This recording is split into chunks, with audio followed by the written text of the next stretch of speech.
The Great Snail Race.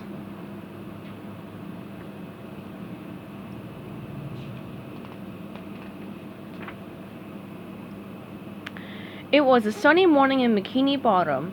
A mailman knocked on Schoolboard's front door. "Aha!" said Schoolboard.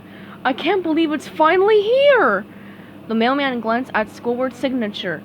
"Thank you, Mr. Tennis balls." "That's tentacles," corrected Schoolboard.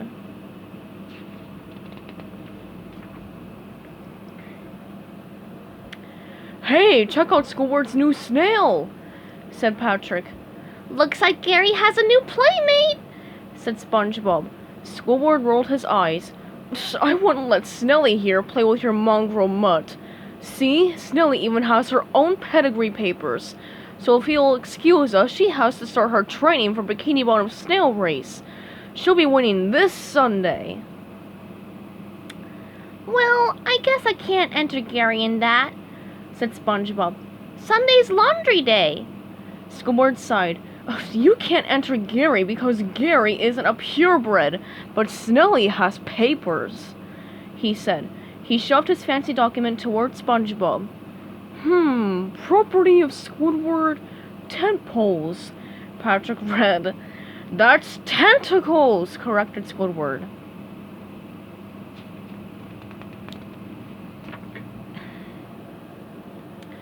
"Patrick, are you thinking what I'm thinking?" asked SpongeBob. "Yeah," said Patrick. "I should get a snail and enter it in that race and beat Squidward."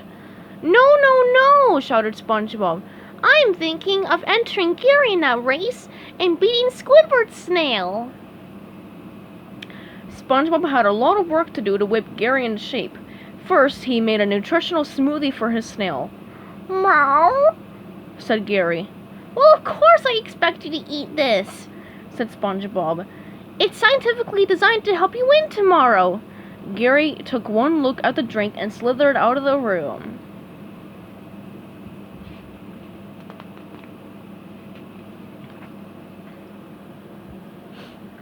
Patrick came over to show SpongeBob his new snail. "Your snail is a rock," said SpongeBob. "Yeah, I know," said Patrick proudly. "He's got nerves of steel. See you at the race." SpongeBob realized the competition was getting fierce. SpongeBob blew his whistle. "Let's start with some sprints. On your mark, get set, go!" Gary barely moved. "Come on, Gary," shouted SpongeBob. "You've got to start training if you're going to win." Just then Squidward peeked in. "Don't waste your breath, SpongeBob. That mongrel of yours doesn't have a chance," Squidward said confidently.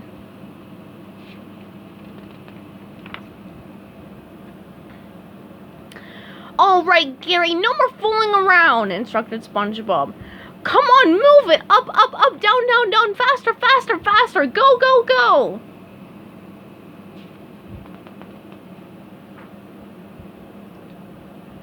The day of the race finally arrived. "Well, SpongeBob, I didn't think your mongrel mutt would even find the starting line," snickered Squidward. "Congratulations." "Save it for the loser's circle," said SpongeBob. "Gary happens to be in the best shape of his life." Gary coughed and wheezed. SpongeBob gave Gary his final pep talk. "Listen up. You're the undersnail. Everybody's already counting you out. Now get out there and win!" "Meow," muttered Gary.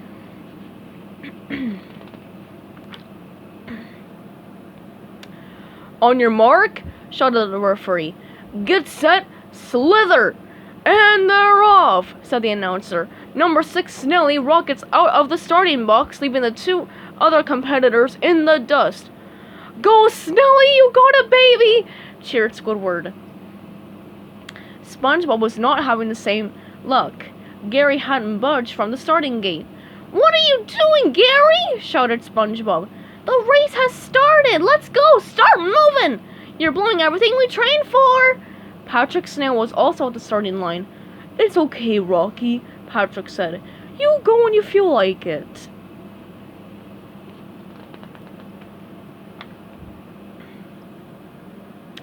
Gary slowly began to move. He panted heavily as he charged ahead. "Not good enough!" shouted his coach. "Faster!" The more SpongeBob yelled, the faster Gary tried to go, but it was no use. Gary was exhausted.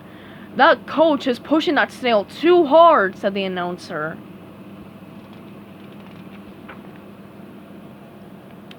Suddenly, Gary's bloodshot eye popped like a tire. "It looks like number 7 has a blowout," said the announcer. Shortly after, Gary's other eye blew. "Make that 2, folks," said the announcer. Gary, you can stop now," said SpongeBob. Gary began to spin out of control and headed straight for the wall. Bam! The crowd gasped. "No!" shouted SpongeBob. "Hold on, Gary, I'm coming!"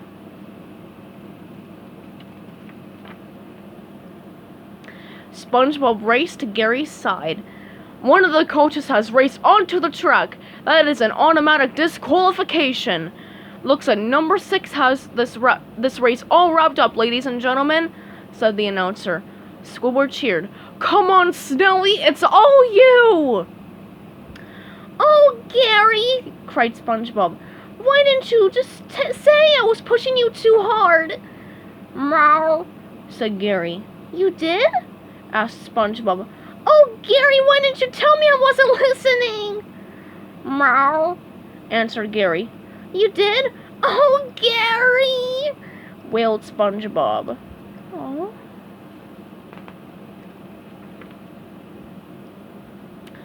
Suddenly, Squidward's prize snail stopped racing. She turned to look at Gary, then rushed to his side. The two snails looked into each other's eyes and purred. "My, oh my, folks," said the announcer. "I've never seen anything quite like it. It seems Snelly, the leader, just went back to comfort Gary." "Looks like you and me are in-laws, eh, Squidward?" said SpongeBob.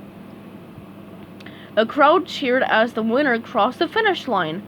"But that's impossible," said Squidward. "If Snelly didn't win, then who did?" "And the winner is," shouted the announcer, "Rocky!" The crowd went wild. Patrick started to laugh until he cried. Squidward moaned. "My purebred, which cost me $1,700, lost to a rock?"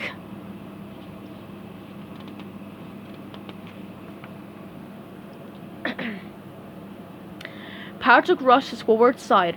"Don't worry, Squidward. I know how much you wanted to win, so I had the trophy engraved to you." Squidward took the trophy in his tentacles. "Gosh, Patrick, thanks." He looked at the plaque and read it out loud. "The first place snail racing cup presented to Squidward Tortellini." Patrick and SpongeBob happily put their arms around their friend. "Ugh, will I ever win?"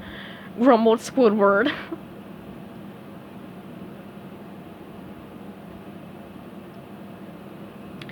The end.